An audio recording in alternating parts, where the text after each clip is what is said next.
Hello, everyone. Welcome back to Duel of the Takes. Today, we are talking about Stanley Kubrick. We're going to be ranking all 13 of his movies, 14 if you count Spartacus, in a top 10 format. So before we start, where's the moon landing on your guys' list? 3.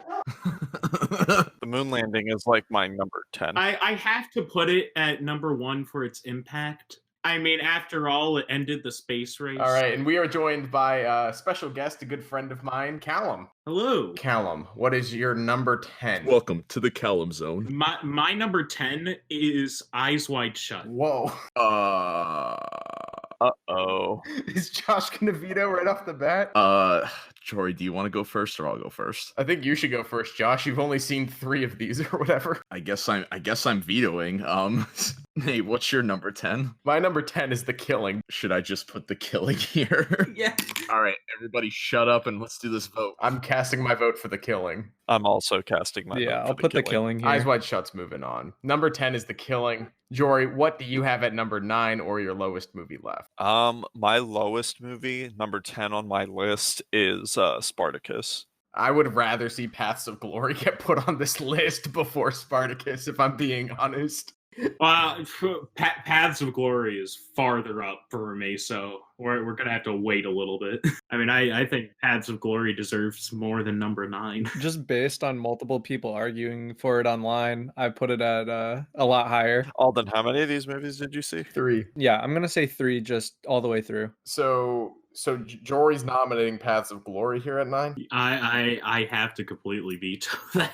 All right, Callum's veto. What do you want at number 9? Well, I mean, I suppose because Eyes Wide Shut isn't 10, let's just put it at 9. I love this pure chaos. It's at number 9 for me. It's at number 9 for me. Alden, did you see this movie? No, well, most of it. If I'm between Paths of Glory and Eyes Wide Shut here at number 9, I'm going to have to say Paths of Glory belongs here. I think Paths of Glory is a very strong anti-war film, but I don't think it's even in Kubrick's top 3 best war films. So the thing about Paths of Glory is that was one of the most important films of Kubrick's career. Opened up so many doors for him. That's what allowed him to do Spartacus because of Kirk Douglas. Spartacus allowed him to eventually go on and make Lolita, Dr. Strangelove, 2001. Yeah, it was like a stepping stone to his career. But as far as like the film itself, Yeah, just because it's the first doesn't make it the best. So are we between voting for Eyes Wide Shut and Paths of Glory? Because if it's going to be this messy, I'll just use a veto. Nate uses his early veto again. I'm going to put Lolita here at number 9. What? But if it's really going to get this semantic moving forward, I think Lolita is an extremely problematic film. And I think it's one that hasn't particularly garnered more appreciation over time, despite its really, really intelligent way of telling its story. Contemporary reviews of Lolita were very mixed, and I personally love Lolita, but I'd be okay with it being at number 9. I think it's just because of the subject matter. that's by nature of being an adaptation of Lolita. Yes. You're not going to make a non-controversial version of Lolita. I kind of want to say Lolita now that Nate put it up. Yeah, Nate had a good argument for it. Yeah, I'm going to say Lolita here. You happy, Callum? I sacrificed Lolita for Paths of Glory. You know what? Even though Lolita is higher on my list, you made a compelling argument. Yeah, I would rather watch Lolita than Paths of Glory again, but if this is how it's going to be, I don't want to get crucified for Eyes. Nate would rather be a pedophile than die for his country.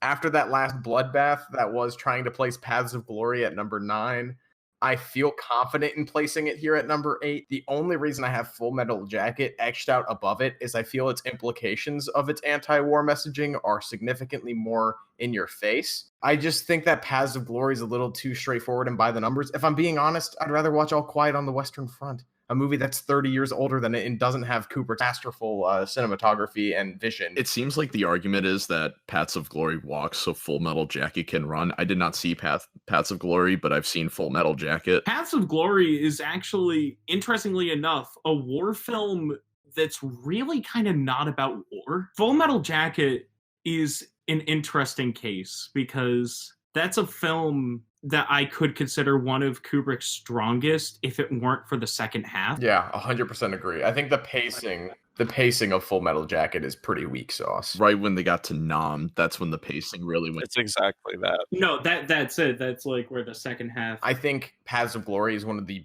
like it's one of the greatest movies about the First World War, or the Great War as it was known back then. Whereas like Nate 1917 came out 2 years ago. Yeah, what the fuck, Nate? And then as for Full Metal Jacket, I can name like 4 better Vietnam movies, like no cap. Having it be with the Great War, that's more bold. Very. So in that sense, Paths of Glory is actually a more bold film. Sort of, but it took place 40 years after its war instead of 10. I mean, it's really not. In terms of anti-war literature, World War I is significantly greater than that of Vietnam. Vietnam just had more movies made about it because Hollywood was more apt to making anti-war pieces at that point. I would rather watch the first half of Full Metal Jacket, but I need to look at it holistically. Even when Nate said before, and I agree with him that like, yeah, I can name like 4 or 5 better Vietnam movies than Full Metal Jacket. I don't think that any other Vietnam movie really nails the like basic training sequence that Full Metal Jacket does. From like a culture significance too, because the soundtrack and everything is like so iconic now too. I think the best thing about Paths of Glory is how dynamic its cinematography is for a film of its time. We're talking like mid-50s here. There was not too many continuous wide tracking shots, and this was like 20 years before the Steadicam. In a lot of ways, I guess you could say it ran so 1917 could walk. I get way more enjoyment out of Full Metal Jacket. I think it's a way stronger film. I think Paths of Glory definitely has its place on this list, and I don't think 8 is insulting at all for it. Where do you have it on your list, Callum? Okay, so not too bad. And actually, Full Metal Jacket is 7 on my list. Please don't try to place Spartacus at number 3. I will never forgive you. Do you really think I could bring myself to do something like that? I don't know. You just put Eyes Wide Shut as number 10. Yeah, that was a wild card. So we were like, what the fuck is this guy's list look like? You think that's the wild card? Callum's really talking like how Joker was talking to Murray right now. I'm getting a bit nervous. Really? You put Eyes Wide Shut at number 10 and you're laughing? You think this is funny? When I come out, will you introduce me as King DDD? You get what you fucking deserve. Can Alden go next? But Alden's only seen 3.5 of these movies. And I think you might have been paying more attention. And I think 2 people have said what their number 7 is. And I think that's what you should place as number 7. Josh, what is your number 7? Hey, Alden, I'm going to text you what my number 6 is and just let me know if you agree. Whoa. That is not my number 6. I feel like that's bold, but it might work. So my number 7 for this right now is Full Metal Jacket. I agree. Okay. Alden and I just did a trade-off. That was like an NBA trade. But Full Metal Jacket is the only one where it really feels like, all right, half of this movie needs some milk. Oh, what is the film that I'm trying to think of in particular? It was Dirty Dozen. Yeah, I thought you were going to say Major Payne. And I was like, wow, I'm really glad he didn't say that. I love military prep academies. Cadet Kelly? Wherever the fucking school that they send Francis from Malcolm in the Middle with Spangler. First few seasons of Malcolm in the Middle are Kino. But that's a list for another episode. Ranking every episode of Malcolm in the Middle. Dude, I've seen that show enough times through. I could probably do that. All right, cool. So Full Metal Jacket at number 7. Alden, what is your trade deal, number 6? So it's The Shining. What? Okay. I don't fully agree with it, but I feel like it wouldn't be hard for all of us to place it here. I think that it should go a little bit higher. I'm not sure what I would nominate in its place, though. Yeah, I feel like this is just a fine place for it. For me, I have 2 movies that we haven't talked about lower than The Shining. My list is too messy to put anything here. I have one movie that we have already mentioned below The Shining, which I have at number 5. I'm gonna abstain on that. I'm gonna abstain on this vote as well. Be right back. Getting hung. All right, well, doesn't seem like anybody can do anything about this, and it doesn't really seem like we want to. And that's why I accepted the trade deal. I think I think The Shining's like a really, really good movie, and I had a lot of fun watching it with Jory and Nate. I just think Kubrick has so many like iconic movies, and we were talking about that while watching the movie as like in the 80s horror bracket, where like because Kubrick made it, it's such a top tier horror movie and it deserved to win our bracket. Like it deserved to like be known as one of the greatest like horror movies of all time. But when you compare it to Kubrick's other work, I'm just not sure if it makes the top 5, even though for a lot of people, I'm sure it does. I also think that this is absolutely one of the most overanalyzed films of all time. Yes. People go so fucking hard with The Shining, and I'm always like, Well, don't you know The Shining is proof that Kubrick directed the fake moon landing? Harkening back to our conspiracy theory tier list, I feel like a lot of people who watch The Shining just need to lay off the weed. I personally think The Shining is one of Stanley Kubrick's masterpieces. I think it's one of the greatest horror movies ever made. But I also agree, in comparison to some of his other films, it really leaves a lot to be desired, especially in the thematic department, where he just leaves a lot up to interpretation and actually takes away from some of the themes of the narrative. do this Stephen King work, because Stephen King is notorious for having terrible endings to all of his stories. I am really glad you brought up Kubrick endings, because that is something I think about a lot. Lolita has the worst ending of any Kubrick film, and it's not even close. It's a good thing I didn't watch it. Dude, the guy's name is Humbert Humbert. What a shit fucking name. What is he, a professor I of? think he's an English professor. Of course he is. Movie you've seen is The Shining, like definitely like go out and watch more of his stuff. All right, back to you, Callum. There's only one movie that can be at number 5, and it's what you originally nominated at number 10. What is it? Are you sure about that? Are you sure about that? I guess I have no choice. Eyes Wide Shut, reluctant. No, Spartacus, let's go! Yeah, I thought you were gonna say Spartacus. Yeah, go ahead, play Spartacus. See if I give a fuck.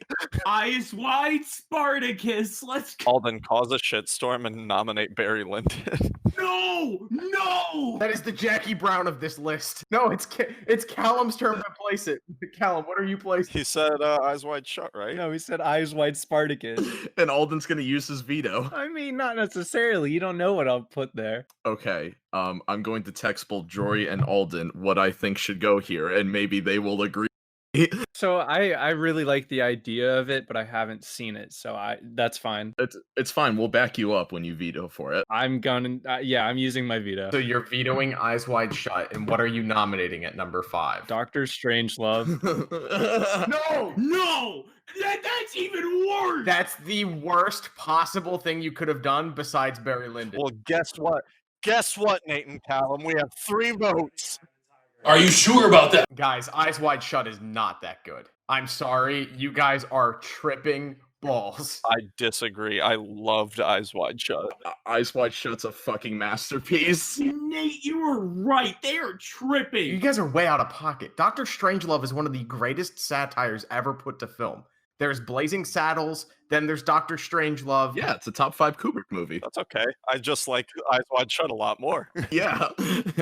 Why? There's better elements in everything else. I'm doing this for fun because yes, I've only seen 3 of these films. I have Doctor Strangelove as my number 1 because I expect myself to like it a lot. No, wait, you put it at number 1, and then you veto to put it at number 5? Question, why didn't you put one of the movies that you've seen at number 1? Yeah, Alden, haven't you seen Eyes Wide Shut? Most of it. Because I feel like you would really like Eyes Wide Shut. Doctor Strangelove is very good. It's a good satire. It's funny. I just like Eyes Wide Shut a lot more. I think the theming is a lot stronger. Gone back to rewatch Eyes Wide Shut multiple times. I've seen Doctor Strangelove twice. I think it's really good. I think you're right. It is like one of the greatest satires, but I guess it's just on my personal taste where I rather dive into a movie like Eyes Wide Shut and really dissect that movie more than Doctor Strangelove. And that's what I love about Stanley Kubrick in general is the rewatchability of his movies, the way you can dissect his movies. And I think Eyes Wide Shut is like the definition of that to me. Yeah, I think it blends a lot of what's great about like late Kubrick and early Kubrick together and kind of like the perfect package for me. It's a good case. It's a good case. Like, Strangelove is a film that has all of its elements come together and all of its elements work. Every single aspect of Strangelove works, from the script to the performances to the cinematography.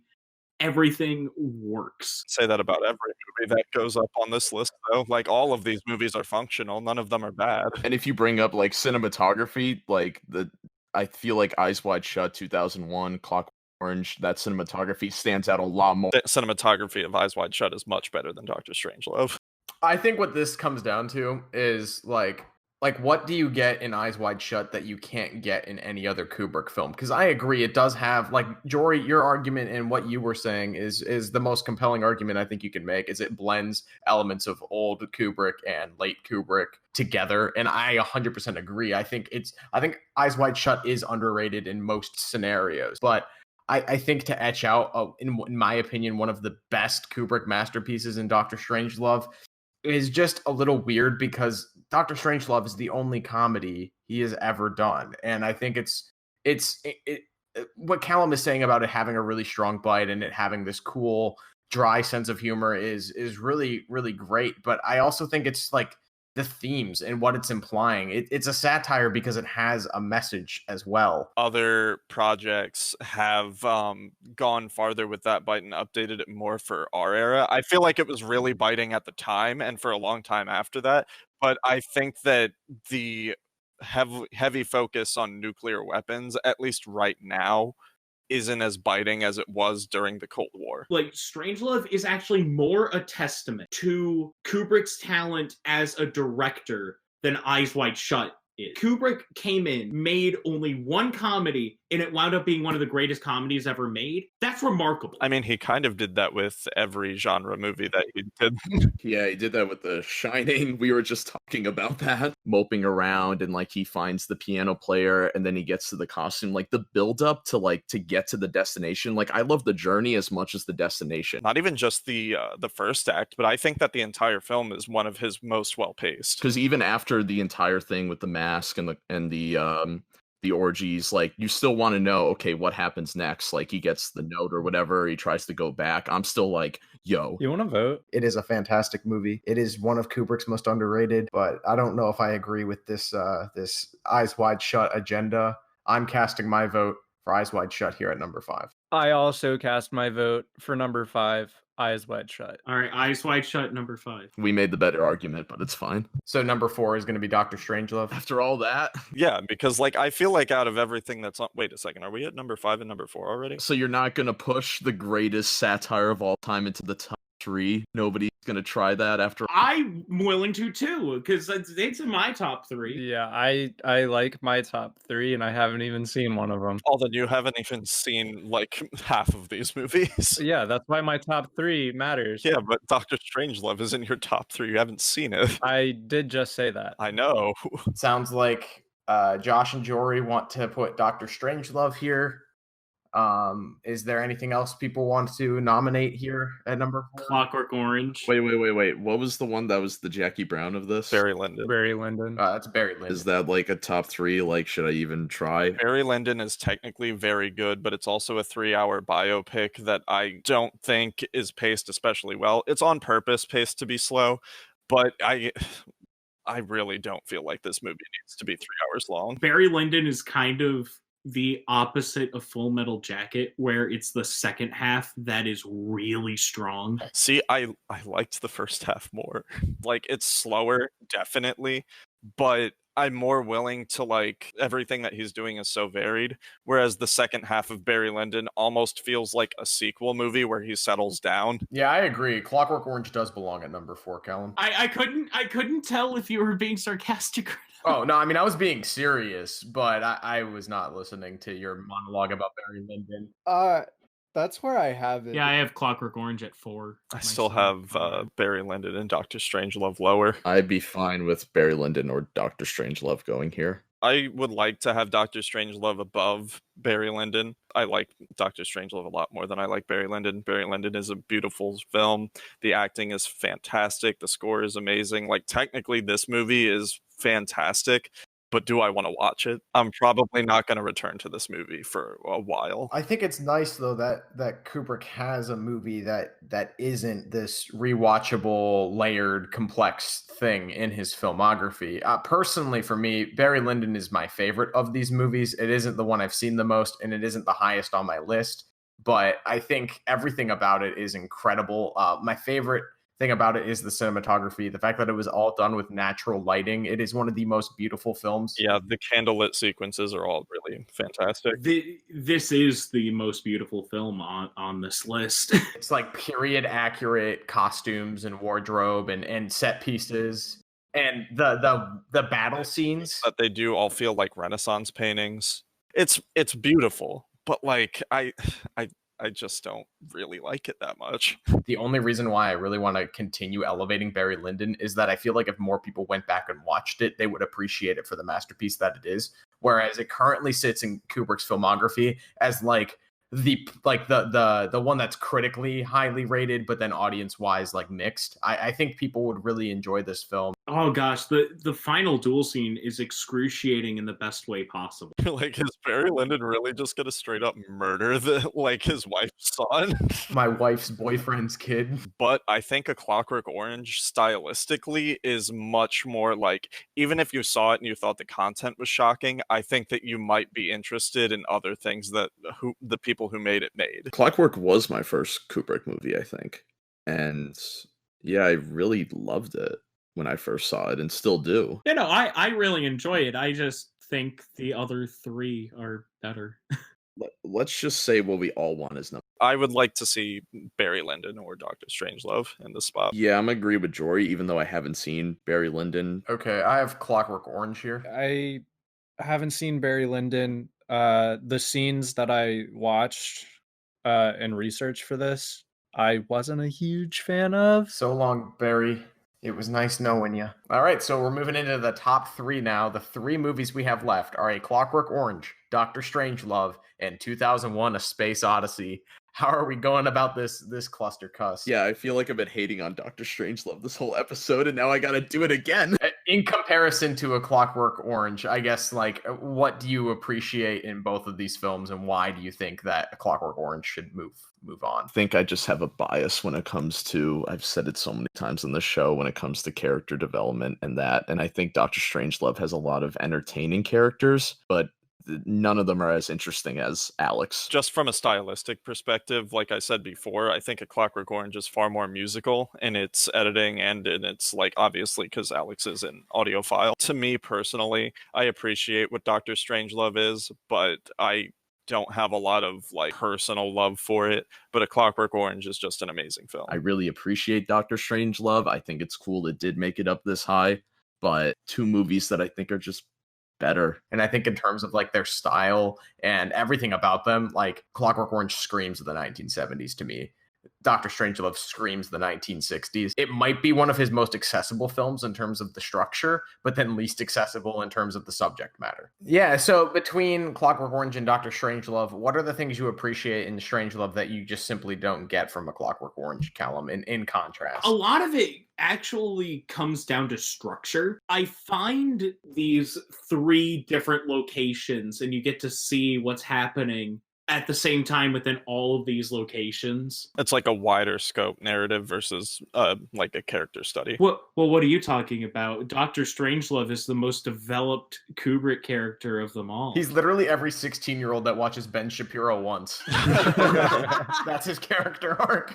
A Clockwork Orange is very high on my list. It's a few spaces higher than Doctor Strangelove for me, so I would much prefer to see Clockwork Orange go up here. Clockwork is one spot higher on my list than I gotta go with Strangelove. And I think a lot of that is due to its bite. And I still think I'm going to place Doctor Strangelove above A Clockwork Orange. There it is. So long, Silver Sailor. So that means Clockwork Orange is 3 then? Number 3. Yeah. Yeah. Awesome. Bro, how the fuck do you put a movie that you haven't seen at your number 1? Okay, so I consulted a lot of reviews and rankings of these films. I'm sure you did. Within like the half hour before joining. All but one, I believe, had Doctor Strangelove on top, and they wrote the most about that film compared to the rest. But just reading everything about it, it is definitely something that is, I feel like I'll like it. It's a style that I know I enjoy. We're down to the top 2, and I think it's unanimous. Is 2001: A Space Odyssey winning this? Is this the normie choice? Is this the basic choice? I think it is the basic choice, but that doesn't mean it's wrong. I have to go with 2001 because I'm agreeing that 2001 is number 1, but come on, after all this, nobody's gonna try to fight this. I can't fight that hard with this. Alden, you fought this hard against other movies that you like. You haven't seen this movie, so this movie is a completely different thing in your mind to what it actually is.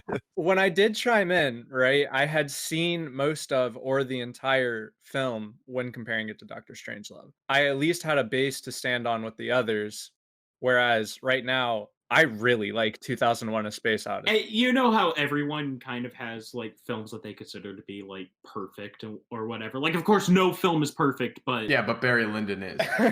But you said Doctor Strangelove was perfect when we were debating the Eyes Wide Shut. that for me are perfect. One of them is There Will Be Blood. The other is 2001: A Space Odyssey. And Doctor Strangelove. When you're editing this, roll back the recording. He said it. Yeah, it's rewind time. Like, Strangelove is a film that has all of its elements come together and all of its elements work. Every single aspect of Strangelove works, from the script to the performances to the cinematography. Everything works. This is probably going to sound weird and all of you are going to make fun of me, but by the end of the film, no joke, I'm actually in tears. I mean, I won't make fun of you, but I'll judge you. Really appreciate about 2001: A Space Odyssey is just how well it has aged. I mean, I really don't think any film from 1968 has aged this well, let alone something that's as like sci-fi and special effects oriented. It's mind-boggling how well this film has aged over time. Yeah, for a space opera that was made before we had pictures of Earth from space, like, this shit is wild. So I think it's time for all of us to read our personal lists. To anyone watching, this is going to be the last you'll ever hear of. This is a certified hot take. I'm going to be crucified like Spartacus. Welcome to the Callum Zone. Number 13, Fear and Desire. Number 12, Killer's Kiss. Number 11, The Shining. Bruh. Damn. Bold. Number 10, Eyes Wide Shut. Bruh. Number 9, The Killing. Number 8, Spartacus. Number 7, Full Metal Jacket. Number 6, Paths of Glory. Number 5, Lolita. Number 4, A Clockwork Orange. Number 3, Barry Lyndon. Number 2, Doctor Strangelove, or How I Learned to Stop Worrying and Love the Bomb. And number 1, 2001: A Space Odyssey. Number 12, Killer's Kiss. Number 11, Fear and Desire. Number 10.5, this is where I'd put Spartacus if it counted. Number 10, The Killing. Number 9, Paths of Glory. Number 8, Lolita. Number 7, Full Metal Jacket. Number 6, Eyes Wide Shut. Number 5, The Shining. Number 4, A Clockwork Orange. Number 3, Doctor Strangelove, or How I Learned to Stop Worrying and Love the Bomb. Number 2, Barry Lyndon. And number 1, 2001: A Space Odyssey. My number 8, The Killing. My number 7, Barry Lyndon. My number 6, Doctor Strangelove. My number 5, Full Metal Jacket. My number 4, The Shining. My number 3, 2001: A Space Odyssey. My number 2, A Clockwork Orange. And my number 1, Eyes Wide Shut. Based. Wow. Shut the fuck up, Alden. My number 6 is Full Metal Jacket. Number 5, The Shining. Number 4, Doctor Strangelove. Number 3, A Clockwork Orange. Number 2, 2001: A Space Odyssey. And number 1, Eyes Wide Shut. Full Metal Jacket at 5, A Clockwork Orange at 4, The Shining at 3, 2001: A Space Odyssey at 2nd place, and first is Doctor Strangelove. Dude, I really want to know what movie you thought Doctor Strangelove is, because not seeing it and putting it over 2001: A Space Odyssey is so bold. A satirical comedy about nuclear warfare just kind of resonates. Yeah, you probably should have watched it then. I'm going to, but I didn't prepare very much for this. Clearly. Duel of the Takes, top 10 Stanley Kubrick films. Number 10, The Killing. Number 9, Lolita. Number 8, Paths of Glory. Number 7, Full Metal Jacket. Number 6, The Shining. Number 5, Eyes Wide Shut. Number 4, Barry Lyndon. Number 3, A Clockwork Orange. Number 2, Doctor Strangelove. And number 1, 2001: A Space Odyssey. We got to talk about the elephant in the room. The Shining, number Are you sure it's not Eyes Wide Shut number 1? Hey, Kirby, I just saw that Shining, and it's a pretty shitty movie.